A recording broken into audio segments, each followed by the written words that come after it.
nearly 2,150 kilometers, the Yemeni missile landed just 350 meters from the passenger terminal at Ben Gurion Airport in Tel Aviv this morning।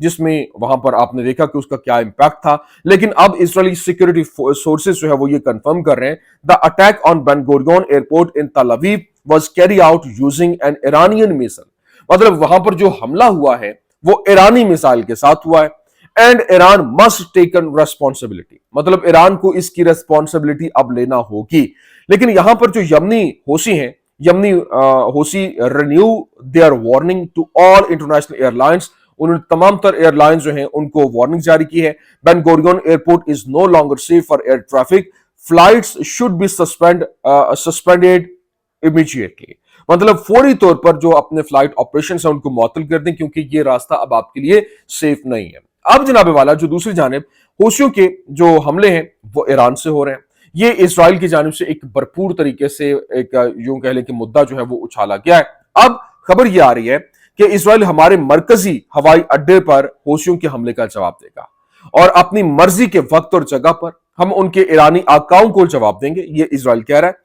اسرائیلی وزیر اعظم Binyamin Netanyahu نے ایران کو ایک بار پھر سے دھمکی دی اور کہا کہ ایرانی outlet student news network نے یہاں پر رپورٹ کیا کہ جنوبی ایران میں بندر عباس میں شاہد رجائی بندرگاہ پر ہونے والے دھماکے کے سلسلے میں 2 افراد کو حراست میں بھی لیا گیا. لیکن یہاں جو امپورٹنٹ چیز ہے وہ یہ کہ ایران کے وزیر دفاع عزیز ناصر زادہ نے اتوار کو کہا کہ اگر امریکہ یا اسرائیل نے حملہ کیا تو تہران جوابی حملہ کرے گا. رائٹرز رپورٹ کر رہا ہے. رائٹرز کی جانب سے کہا گیا کہ اس کا بھرپور طریقے سے جواب دیا جائے گا. اگر ہم پر حملہ کیا گیا تو ہم طاقت سے جواب دیں گے اور خطے کے ممالک ہمارے بھائی ہیں. لیکن اگر امریکی اڈا جو ہے وہ ادھر ہمارے خلاف استعمال ہوتا ہے تو ہم بھرپور طریقے سے اس کے خلاف ایکشن لیں گے اور وہ ہمارا ہدف ہوگا. لیکن امریکی مفادات پر ضرب لگانے میں ہمیں کوئی تحفظات یا پھر پابندیاں نہیں ہوں گی. اور نتن یاہو کی جانب سے جو بات کی گئی اس نے کہا کہ صدر ٹرمپ بالکل درست ہیں کہ حوثیوں کے حملوں کی ابتدا ایران سے ہوتی ہے. ہم اپنے مرکزی ہوائی اڈے پر حوثیوں کے حملے کا جواب اپنی پسند کے وقت جگہ پر اور دہشت گردی کے ایرانی آقاؤں کے خلاف دیں گے جو حوثیوں کے پیچھے کھڑے ہیں. اور ایرانی فضائیہ کے کمانڈر کی جانب سے بھرپور اس کا جواب دیا گیا اور بھرپور جواب دیتے ہوئے جو انہوں نے آگے سے ریاکشن دیا انہوں نے کہا کہ ایرانی فضائیہ کسی بھی خطرے کا جلد سے جلد جواب دینے کے لیے تیار ہے. اور اس حوالے سے باقاعدہ طور پر خبر جو رپورٹ ہوئی ہے اور یہ کہا گیا کہ اب حالات بہت تیزی کے ساتھ تبدیل ہو رہے ہیں. اور پرائم منسٹر نتن یاہو کی جانب سے اس حوالے سے ڈونلڈ ٹرمپ کا ٹویٹ جو ہے اس کو ری ٹویٹ کرتے ہوئے کہا گیا کہ president Trump is absolutely right. Attacks by the Houthis emanate from Iran. مطلب ایران کی سرپرستی میں ہو رہے ہیں. اسرائیل ول ریسپونڈ ٹو دا ہوسی attack against our main airport and at a time and place of our choosing to their Iranian terror masters. مطلب جو یہ ایران کو لے کر وہ کہہ رہے ہیں کہ یہ جو ٹیرر ماسٹرز ہیں ان کو ہم جواب دیں گے اور اپنی مرضی کی جگہ اور اپنی مرضی کا وقت کے تعین کے ساتھ ہم ان کے اوپر حملہ کریں گے اور بھرپور طریقے سے ان کے خلاف کارروائیاں عمل میں لائی جائیں گی. لیکن ابھی جو ساتھ ہی ایران کے جو اسلامی انقلابی گارڈ کور ہے IRGC اس کی ایروسپیس فورس نے باقاعدہ قاسم بصیر نامی ایک نئے درمیانے فاصل تک مار کرنے والے بیلسٹک میزائل کی نقاب کشائی کی ہے جس کی رینج کم از کم 1200 کلومیٹر ہے اور یہ اسرائیل کے اندر گہرائی کو نشانہ بنانے کی صلاحیت رکھتا ہے. اور میزائل انتہائی درستگی اور الیکٹرو آپٹیکل گائیڈنس سسٹم یعنی الیکٹرو آپٹیکل جنگی نظام کا حامل ہے اور دفاعی نظام اور تکنیکی تجزیہ کا اندازہ ہے کہ 5% سے کم میزائلوں کو یہ روک سکتے ہیں جو امریکہ اور پھر جو اسرائیل کے پاس ایئر ڈیفنس سسٹم ہے وہ.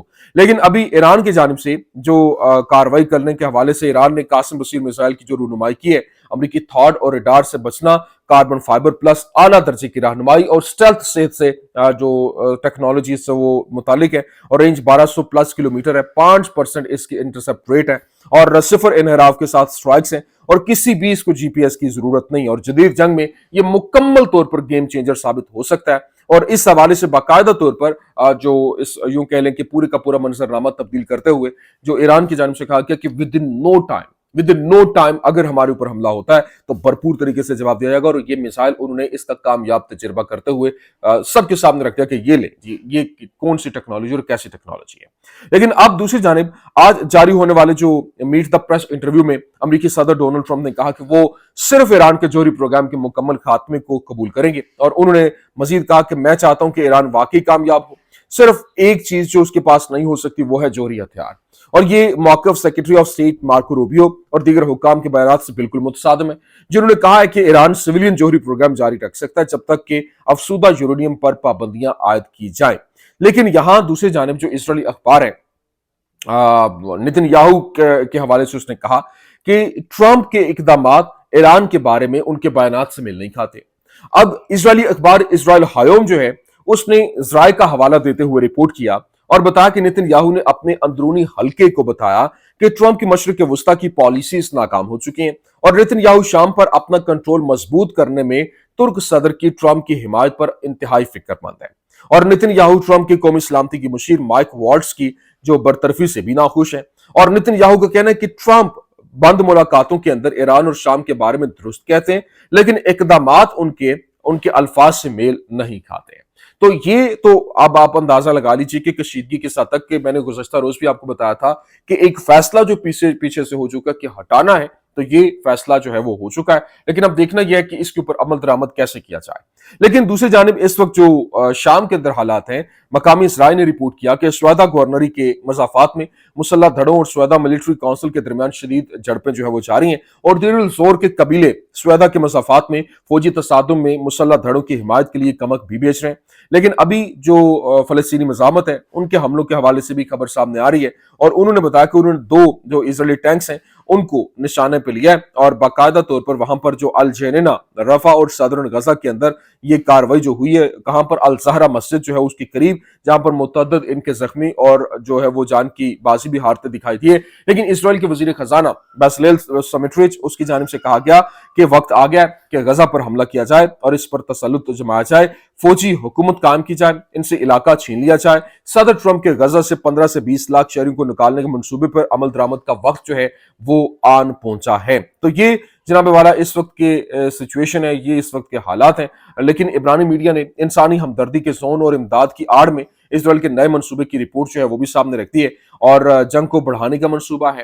کابینہ آج پلان کی منظوری دے گی اور 10,000 جو ریزروسٹ بھرتی کیے جائیں گے، اور اسرائیلی فوج انسانی بنیادوں پر علاقوں کو خالی کرے گی اور وہ علاقوں کا کنٹرول سنبھالے گی اور ان میں رہے گی، اور پھر محفوظ زون جو ہے وہ کوئی نئی انسانی ہمدردی یا محفوظ زون نہیں ہوگا۔ اگر جو فلسطینی مزاحمت ہے یرغمالیوں کو رہا نہیں کرتی تو انسانی ہمدردی کے زون کو کم کیا جائے گا۔ اسرائیلی فوج مانیٹرنگ کیمپ بنائے گی جہاں امداد تقسیم کی جائے، امداد کا داخلہ محدود ہوگا۔ اسرائیلی فوج امداد خود تقسیم نہیں کرے گی، امداد کا انتظام ایک امریکی کانٹریکٹر کمپنی کو دیا جائے گا۔ ٹائمز آف اسرائیل نے یہ ساری کی ساری جو ہے کہانی وہ رپورٹ کی، اور اسرائیل غزہ میں انسانی امداد کی تقسیم کو بحال کرنے کا ارادہ رکھتا ہے تاکہ فلسطینی مزاحمت کو رسد کی منتقلی سے روکا جا سکے، اور نئے نظام میں بین الاقوامی تنظیمیں اور نجی سیکیورٹی کانٹریکٹر جو ہیں وہ بھی شامل ہو، جو جنوبی غزہ کے اندر اسرائیل کے زیر کنٹرول علاقوں میں غزہ کے خاندانوں کو براہ راست خوراک کے ڈبے جو ہے وہ تقسیم کریں گے، اور ہر خاندان امداد جمع کرنے کے لیے ایک نمائندہ بھیجے گا جس کا تقسیم سے پہلے معائنہ جو ہے وہ کیا جائے گا، اور اسرائیلی فوج براہ راست امداد کی تقسیم نہیں کرے گی بلکہ اس عمل کی نگرانی کرے گی، اور یہ منصوبہ 2.5 ماہ کے اندر جو ہے 2.5 ماہ کے جمود کے بعد امداد کی فراہمی دوبارہ شروع کرنے کی وسیع حکمت عملی کا حصہ ہے، جس سے فلسطینی آبادی میں ممکنہ غذائی قلت کے خدشات کو دور کیا جا سکتا ہے۔ ٹائمز آف اسرائیل اسے رپورٹ کر رہا ہے۔ یہ اس وقت وہاں کے حالات ہیں، میں نے کہا آپ کے سامنے رکھنے، امید کرتے ہیں ویڈیو آپ کو پسند آئی ہوگی۔ پسند آنے کی صورت میں لائک کیجیے، شیئر کیجیے، اور ہمارے چینل کو سبسکرائب کرنا مت بھولیے گا۔ شکریہ۔